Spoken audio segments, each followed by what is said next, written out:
Hello, all the students of class 7. Hope you all are doing good. So, today I came here to teach you the second part of the chapter 6. तो हमने first part में देखा था किस तरीके से जो आ, ये माया बाकी जो उसके फ्रेंड्स थे किस तरीके से उन्होंने एक आदमी को जो है एज अ क्रिमिनल उसको देखा था या उसको वो इस तरीके से जो है वो कोशिश कर रहे थे, अपनी जासूसी करने की कोशिश कर रहे थे, वो पता करने की कोशिश कर रहे थे कि जो वो निषाद, माया, माया पंडित और ये सारे जो थे वो क्या सफल हो पाएंगे या नहीं।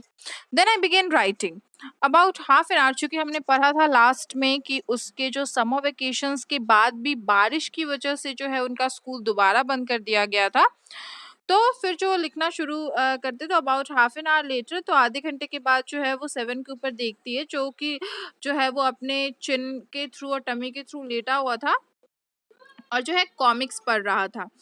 Want to hear what I have written, वो सुनना चाहता था। वो पूछ रही थी माया कि क्या तुम सुनना चाहोगे मैंने क्या लिखा है। He looked up questioningly, वो थोड़ा उसकी तरफ देखता है और वो बोलता है I have listened all the fact we know about Mr. Nath which might help us to trap him. I said want to hear। तो वो कहती है कि मतलब मैंने जो है वो सारे फैक्ट, सारी चीज़ें जो है वो मैंने लिख ली है, जो हमने पता की थी जिससे कि हमें हेल्प मिल सके उनको पकड़ने के लिए। तो कहते क्या तुम सुनना चाहोगे।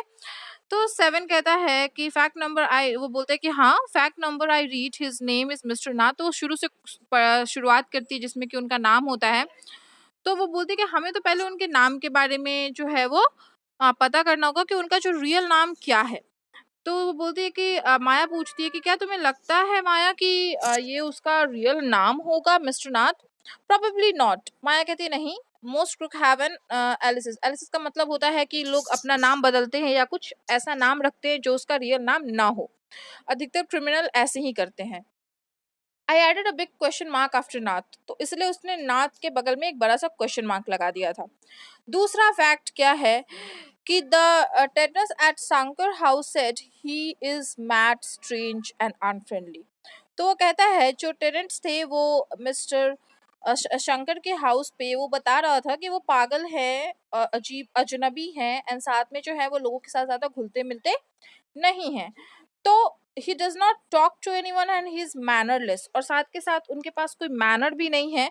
वो मैनरलेस भी है, बात तो नहीं ही करते हैं, बट साथ के साथ जो है वो क्या है, वो मैनरलेस भी है।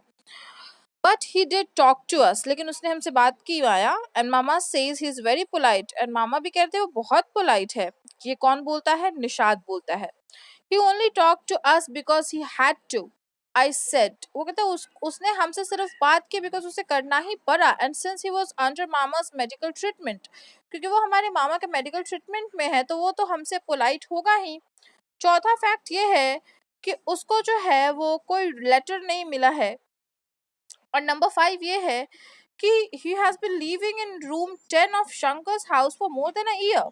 वो एक साल लगभग जो है वो एक साल से ज्यादा वो रह रहा है जो मिस्टर शंकर के हाउस पे, एंड उसने जो है वो कुछ भी काम वो नहीं करता है, सारा दिन रूम में बैठे रहता है।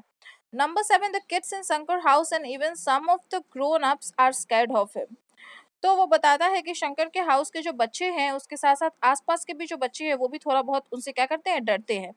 और लास्ट में क्या है कि उसके जो कोई भी उसके पास आता जाता नहीं है, वो उस आदमी के अलावा जो केवल संडे को आता है। Food and tea are taken to his room by Ramesh from the restaurant, और वो कहता है कि खाना पीना भी जो है वो रमेश के थ्रू जो है उस रेस्टोरेंट के थ्रू जो है वो उसको पहुंचा दिया जाता है। He doesn't care what he eats, उसको केयर भी नहीं है कि वो क्या खाता है, वो अपना बिल जो है वो पे करता है इमीडिएटली। हैव फॉरगॉटन एनीथिंग 7, वो कहता है अच्छा मैं कुछ भूल तो नहीं रही हूँ। Nishat has obviously not been paying too much attention to my list of fact. वो कहती है माया कि हाँ निशात तो इतना कुछ ज्यादा अटेंशन नहीं दे रहा है। All he could say was poor man Maya, he must be so lonely. बेचारा निशात जो था उसको उस पे दया आ रही थी, वो ये सोच रहा था कि शायद वो गरीब है, अकेला है, उसका कोई दोस्त नहीं है, तो मे बी जो है वो क्रिमिनल नहीं है। वो उस पे चिल्लाती है, वो कहती है कि I almost shouted at least he had one friend the one who meets him on Sunday. Nishat कहता है अच्छा कम से कम उसके पास एक दोस्त तो है जिससे वो संडे को मिलता है। A brilliant thought occur to me just then, और उसके पास जो है, माया के पास अचानक से एक आइडिया आता है। The man must be mister Nath, accomplice in crime. वो कहते हैं हो सकता है कि वो उसका हेल्पर हो, यानी वो उसको उसके जुल्म में मदद करता हो। Maybe he keeps all the loot and he comes now and then to give part of it to his partner. हो सकता है कि वो जब सब कुछ क्राइम वगैरह लूट वूट के आता होगा, उसके बाद जो है वो इसको ये पार्टनर के तौर पे हिस्सा देता होगा। मिस्टर नाथ को उसके एक्सपेंस के लिए तो चाहिए ही, दैट्स इट। मुझे ये पक्का विश्वास है कि मैं सही हूँ। If you instead on calling him a criminal, I don't think I want to discuss anything with you Maya. Nishad कहता है, नहीं, मुझे नहीं लगता कि वो एक क्रिमिनल है, एंड मुझे उन्हें क्रिमिनल बुलाना सही नहीं लग रहा है, तो मुझे और कुछ डिस्कस नहीं करता है। निषाद थोड़ा गुस्सा हो जाता है। He can be such a bad man, वो इतना बुरा भी नहीं हो सकता। जबकि वो रमेश को जो है वो टिप देता है। नॉर्मल इंसान जो होता है वेटर्स को ज्यादा टिप नहीं देते, जो थोड़े अच्छे होते हैं, जो सोचते हैं कि हाँ उन्हें भी जरूरत है, वो उसकी मदद करते हैं। तो वो सोचता है कि वो इतना बुरा भी तो नहीं हो सकता, क्योंकि वो रमेश को जो है वो हमेशा टिप देते रहते, तो वो जेनरस तो जरूर होंगे। Ramesh probably knows something about his past. तो वो कहती है कि अच्छा, हो सकता है रमेश को जरूर कुछ उनके पास्ट के बारे में पता होगा। मिस्टर नाथ मस्ट बी जो है bribing him to keep quiet, I said. पक्का जो है वो उसको जो है वो ब्राइब कर रहे होंगे, यानी घूस दे रहे होंगे। तो माया ये इस चीज को वो कहती है कि हो सकता है कि रमेश को उनके पास्ट के बारे में पता हो, इसीलिए वो उसको टिप दे के, उसको घूस दे करके उसको चुप रहने के लिए कह रहे हैं। Nishad glared at me with his arm tight crossed across his chest. I was beginning to get fed up with him. वो जो है वो बिल्कुल ही मतलब गुस्सा हो गया था बहुत ही ज्यादा, और वो भी जो है वो उससे परेशान हो गई थी। कौन? Maya. How can we make progress with our investigation if you take this attitude seven, I asked. वो कहते कि अगर इस तरीके का एटीट्यूड तुम लोग रखोगे तो किस तरीके से जो है वो हम अपनी तहकीकात कर पाएंगे। I will cooperate if you will give up the idea about him and accept crook, said seven. वो कहता है कि मैं तुम्हें तभी कॉपरेट करूंगा जब वो एक क्रिमिनल निकले। You really make me angry. Maya को इस बात पे बहुत गुस्सा आता है और वो उसको मारने वाली होती है। I make you angry you stupid. वो कहता है कि मैं तुम्हें गुस्सा दिला रहा हूँ, तुम स्टूपिड हो। यू मेक मी मैड, तुम मुझे पागल कर दोगे। What is the point of all this inquiries if he is not a crook? अगर वो क्रिमिनल होगा ही नहीं तो मैं उतना इंक्वायरी करूंगी ही क्यों? If you think he is a nobody, what the idea of bothering about him? अगर तुम सोचते हो कि वो कोई नहीं है तो फिर उसको सोचने का या उसके बारे में परेशान होने का क्या फायदा? Nishad look thoughtful. वो थोड़ा सा जो है वो सोच में पड़ा रहता है। I would like to find out why he is so thin and why he is so lonely.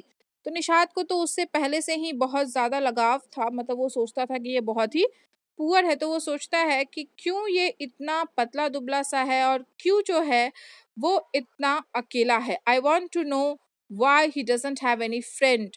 मैं जानना चाहता हूँ कि वो क्यों अकेले है और उसका दोस्त कोई क्यों नहीं है। Try to understand seven, I told him. वो कहती है तुम समझने की कोशिश करो। If he is lived in Sankar's house for a year and hasn't made a single friend, there is something wrong. वो कहती है तुम मेरी बात समझने की कोशिश तो करो। अगर वो इंसान 1 साल से ज्यादा रह रहा है और फिर भी उसने कोई दोस्त नहीं बनाया है, मतलब कुछ तो गड़बड़ होगा। He is obviously scared that someone will recognize him and give up him to the cops. तो वो कहती है कि पक्का जो है उसे डर होगा कि कहीं कोई उसे पहचान न ले और उसको पुलिस के हवाले, कॉप्स का मतलब होता है जो पुलिस होती है, उसके हवाले न कर दे। Maybe no one try to make friends with him.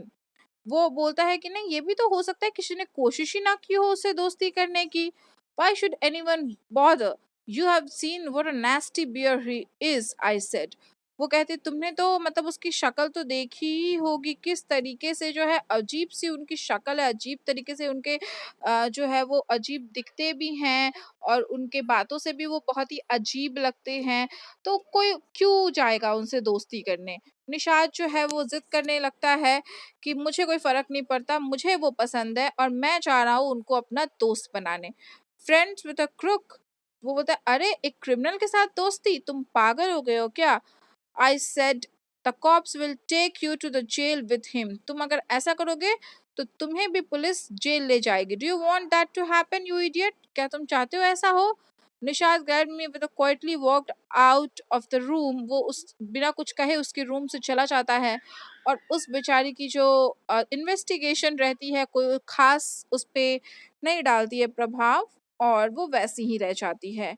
श्रद्धा द्विवेदी ने जो है इस पूरे कहानी को, इस पूरे स्टोरी को लिखा है एक ब्रोकन फ्रूट नाम की जो बुक है उसके थ्रू जो है उन्होंने इस कहानी को यहाँ प्रेजेंट किया है।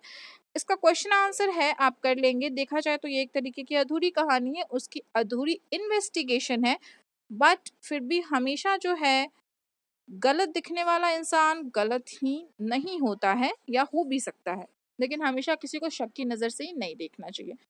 क्वेश्चन आंसर ट्राई करने की कोशिश करेंगे आप लोग, अगर होता है तो well and good, otherwise I am there, आप पूछ सकते हैं अगर कहीं भी कोई इशू होता है।